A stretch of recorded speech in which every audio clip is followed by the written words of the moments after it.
My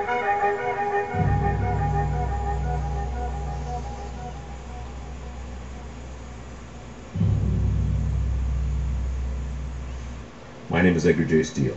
It's August 9, 2008, and this is a nickel rant entitled War Alert. This is going to be quick and dirty today. No cute cartoons in the online edition. No philosophizing. We haven't time for any of that today. I believe we're on the verge of the outbreak of World War III. Right now. If I'm wrong, then so be it. I'll apologize for being overreactive later. Too much hangs in the balance if I am right. Treat it as an exercise if you like. A practice for when the real thing happens, because you could be sure the real thing will happen, and soon. For those who follow my writings and know just how right I usually am, be advised that I consider this to be very likely in the very near term, that is, the next week or two, highly likely within the next month or two, and dead certain within the next year or two. I'm uncertain only about the timing, not the outcome. The outcome is worldwide war, of course, and the likely defeat of America. There is a convergence of factors just now that, taken together, suggest something momentous in the offing. Do your own Googling and research to pull up articles. Today, I'm just going to rattle them off rather than tie in URLs for your ease and reference. The single largest U.S./European Union naval armada assembled since the start of Gulf War I now is taking up station just outside and inside the Persian Gulf, with significant battle groups just coming off an extensive joint military exercise timed to end just now. America never will be more ready to take on Iran, or so it thinks. The U.S. has announced its intention to place a naval blockade of Iran. That in itself is an act of war under international law. Never mind that Iran has done nothing to deserve this. Neither Russia nor China, strategic trading partners of Iran's, will take this lying down. Georgia, the ex-Soviet province, now is a member of NATO. We are bound to protect NATO members, don't forget. Georgia just attacked its own breakaway province of Ossetia, which has aligned itself with Mother Russia, despite Ossetia's being guaranteed independence since 1992. Russia has responded with a military incursion of its own that can be expected to include all of Georgia. Was this orchestrated at this strategic time to occupy and distract Russia from an Iranian incursion?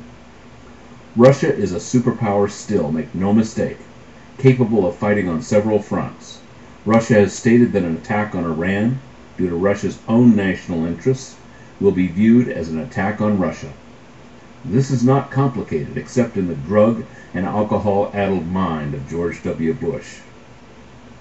What's more, Israel has just completed a massive military war game exercise that simulated the full-on invasion of Iran. Israel never will be more ready to take on Iran than it is today. American traitor and main Jewish cheerleader for Israel, Senator Joe Lieberman, just called for the invasion of Iran, saying that its rhetoric constitutes a war crime, if you can believe it. Dick Cheney just amped up his own rhetoric and has gone on the circuit plumping for an invasion of Iran. General U.S. anti-Iran rhetoric has gone up significantly in the past few weeks and days. China, perennial wild card, now is on center stage for the world during the coming 2 weeks Olympic Games, with its hands tied. No matter what goes on elsewhere, China simply cannot afford either to move against Taiwan, which is widely expected during the next military overextension by America, or pop up in defense of any country being savaged by the U.S. or its minions. Whatever happens in the next 2 weeks, rest assured that China then will have a free hand to do whatever it wants. China depends upon Iran for a goodly amount of oil imports. Do the math. Fannie Mae and Freddie Mac both just announced multi-billion-dollar quarterly losses, along with record losses being reported by most corporations. Together with world events and the dollar's weakening, the foreclosure crisis, massive bailouts on every front, and mounting unemployment, the stock market should be crashing. Inexplicably, suddenly U.S. stocks are soaring. Go figure. Manipulation, of course. More of what they've been doing since 1995, designed to delude American investors and the public in general. Move along. Nothing's happening here. Yeah, right. Well, plenty is happening here, and this house of cards quite simply cannot stand much longer. Oddly enough, though money is being created at a record rate, thereby diluting the purchasing power of the existing money supply, the dollar suddenly is soaring, having risen from the ashes now to stand tall at nearly 76 on the international index. Just a week or two ago, the dollar was in danger of slipping beneath 70 for good. Obviously, the dollar is being artificially manipulated by the government, largely at the expense of precious metals prices, which have been hammered down at record rates in the past few days. The dollar belies its inherent weakness thereby. Again, this cannot long endure. What to do? Buy physical silver and do it now. This is the last time you will see silver in the $15 per ounce range. It daily becomes more obvious just how precarious is the American economy. The bad news can be papered over with market manipulation just so long. Then the manipulation actually accelerates the decline. We are very near the tipping point, I believe. The catastrophic result, Depression 2, now is baked into the cake. Nothing can stop it. Nothing. Traditionally, war is used to distract a population saddled with economic catastrophe, don't forget. The U.S. Air Force's commanding general has just been replaced with a Jew. The Army long has been in the hands of one Jewish general after another, and the Marine Corps' top general was replaced with a Jew recently too. I don't care just how anti-Semitic you might take my pointing this out as being. Facts are facts. Consider how obvious the fact is that our current Middle East warmongering is in support of Israeli, that is, Jewish, interests. Now there is no chance whatsoever that American military units will act against Israel's interests. I think the possibility of Obama being elected has the powers that be scared, in that they cannot be certain that he will dance to their tune. This accelerates the need to do something while Shabbos Goyim George W. Bush still occupies the White House. Next, look for a U.S. aircraft carrier to be sunk, with all hands on board lost. This is the classic ploy, just as in all past wars. Sunk by Israelis most likely, but blamed on Iran to provide the pretext for a coordinated attack, which is the oldest, most obsolete carrier now on station in the Gulf. That's it. Like all the obsolete iron left out to dry by Roosevelt in Pearl Harbor prior to World War II. America will lose a symbolic asset, while the key will be the loss of life.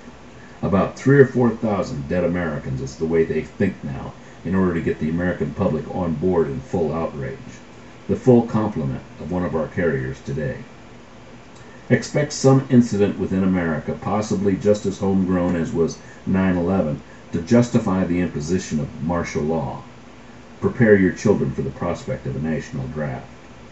What to do? Get out of the cities. I've told you this time and again. If I were Iran, I would have prepositioned nuclear weapons throughout the U.S. at strategic locations, most of which coincide with metropolitan areas. Keep in mind that Iranians are not Arabs. They are Aryan. They cannot be expected to roll over and react with nothing but rhetoric, as we have seen before, most notably in Iraq. Stock up on food and water. It is too late to order from the dehydrated food suppliers, though I have just received an order from Alpine Air, thanks to the good folks at www.homestylemercantile.com. Call them and see what they might be able to do for you in whatever time might be left. Go to your supermarket, stock up on canned food and dried foods. Put as much away as your funds and storage space will allow. A year's worth is not out of the question. Keep your vehicle gas tanks filled and fill up some spare 5-gallon containers with fuel as well.